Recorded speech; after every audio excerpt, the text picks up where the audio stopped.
Is yet again a crucial week in Lent. This Wednesday, if you want to miss some of the best parts of Lent, I urge you, find a really good movie this Wednesday, make a big bucket of popcorn, and stay home because we're about to do something really beautiful this Wednesday at church. At 7 p.m., we're going to do the full canon of St. Andrew, along with reading the life of St. Mary of Egypt, who is an inspiration for us. You know, sometimes we actually whittle her down in the wrong way. We say that her sin was prostitution. But I actually tell you that wasn't her sin. Her sin was that she had, like all of us, she was covering up the problems of her heart with addictions. She was like us. She's relatable. If we just draw her down into, oh, she suffered from the sin of prostitution, we set her ever at a gap between us. She's a lot more like us than maybe we think. The things in our heart that have weighed us down for so many years, we cover them up with our addictions. We do. We've done that. That's what human beings do.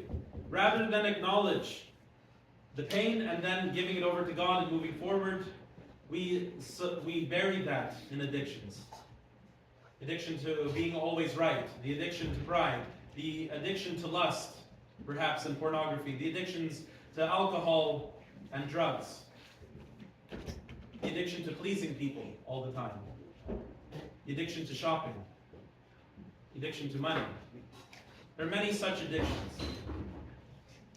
And these are all because of the pains that we have not yet we've not yet given over to God. If we gave our pains over to God in the way that Mother Mary of Egypt does, then we become luminous. The very place of our pain becomes the source of our power. It's a mystery that only can be understood in Christianity. So come. St. Andrew's Canon will take care of those addictions. He will completely find you and he will help you move towards God. In the words of the Canon. Don't miss it. Don't miss it. Don't. Why? Just don't. Okay? Come. Even those of us with children, I don't know. Maybe still bring them if possible. I don't know. But if you do, and they need to go in and out of the church, so be it. But let's make sure that this it's a solemn prayer. So even those of us who have kids, we'll bring them under the sense that they're here to be a part of the solemnity. And maybe they can do a few prostrations and begin to enter into that understanding.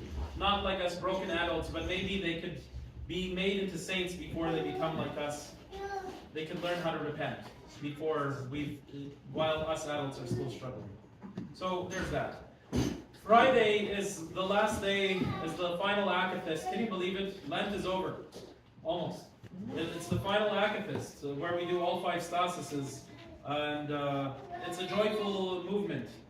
If you haven't been able to come to any of the akathist service, well, you're in luck. You will hear every part of the akathist this Friday. Come and see the joy of the Mother of God. She's an example of a woman who, through all of her trials, always gave her pains over to God, and so they became opportunities for rejoicing. All right? With that, since we're so much at the end, there are other things that I need to talk to you about. Small thing and then big thing.